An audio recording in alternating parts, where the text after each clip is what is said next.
1500 preloaded गानों वाला keypad phone धमाकेदार साउंड के साथ कारवां मोबाइल।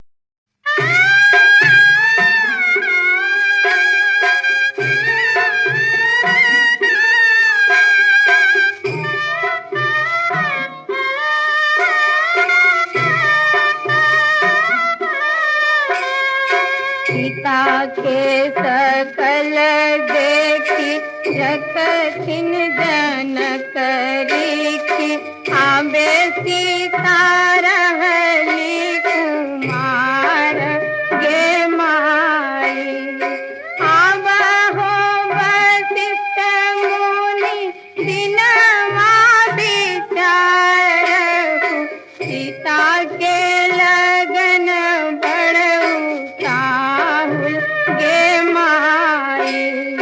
गाई के गोबर अंगनानी पायल, सोनवा के कलश धरायल गे माई।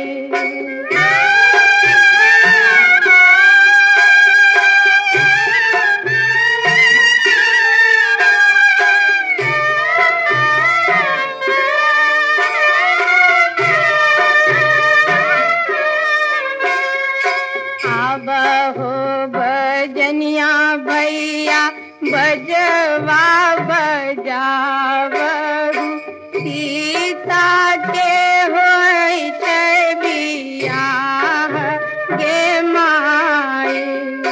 दान करला बचलन, दान करला बचलन, बाबा जनक रीति, मोती जका झहरई लोर गे माई।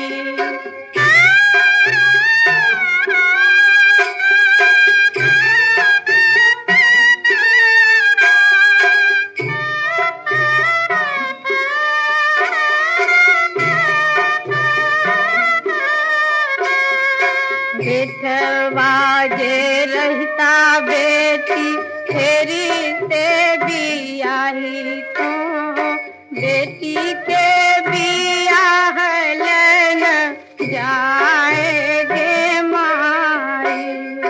सोनवा जे रहता बेटी, फेरी से गढ़ावे तो सिंदूर फेरल नहीं जाए गे माई।